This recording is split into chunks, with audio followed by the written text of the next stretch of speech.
Hi! ఇవాళ మనం text join గురించి తెలుసుకుందామండి. ఇలా ఉన్న అడ్రెస్ వేరు సెల్‌లో ఉంది గదా! మనకి ఒకే సెల్‌లో లైన్ బ్రేక్ వచ్చేసి మనకి ఆ అడ్రెస్ అయితే కావాలి.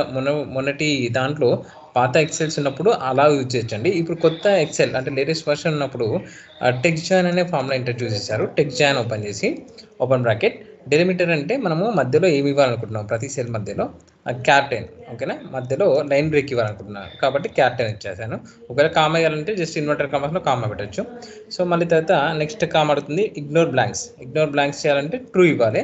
ఒకవేళ బ్లాంక్స్ ఇగ్నోర్ చేయొద్దంటే బ్లాంక్స్ కూడా రావాలంటే ఫాల్స్ ఇవ్వాలి. ఓకేనా, కామా ఇచ్చేసి ఏదైతే టెక్స్ట్ ఉందో అవన్నీ సెలెక్ట్ చేసుకోండి. ఓకేనా, సెలెక్ట్ చేసుకొని క్లోజ్ చేయండి. ఓకేనా, క్లోజ్ చేస్తే ఇలా వస్తుంది కదా.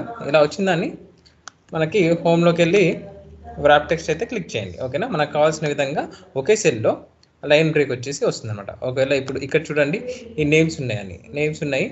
దీని టెక్స్ట్ జాయిన్లో ప్రతి దాని మధ్య కామా ఇచ్చేసి ఒకే సెల్లో రావాలనుకున్నాం అనుకోండి, అప్పుడు ఏం చేయాలి, టెక్స్ట్ జాయిన్ ఓపెన్ బ్రాకెట్ మన ప్రతి దాని మధ్యలో డెలిమిటర్ అంటే మన ప్రతి దాని మధ్యలో ఏం రావాలనుకుంటాం, కామా రావాలనుకుంటాం ఇన్వర్టెడ్ కామర్స్లో కామా ఇవ్వండి. దాని తర్వాత బ్లాంక్స్ ఏమైనా ఉంటే ఇగ్నోర్ చేయమని చెప్తున్నాను. ట్రూ పెట్టేశాను. బ్లాంక్స్ ఏం లేవు బట్ ట్రూ అన్న పెట్టేశాను. ఇప్పుడు టెక్స్ట్ అయితే ఏవైతే సెలెక్ట్ చేసుకొని క్లోజ్ చేయండి. క్లోజ్ చేస్తే చూడండి ప్రతి దాని మధ్యలో కామా వచ్చేసి ఒకే సెల్లో అయితే డిస్ప్లే అయింది.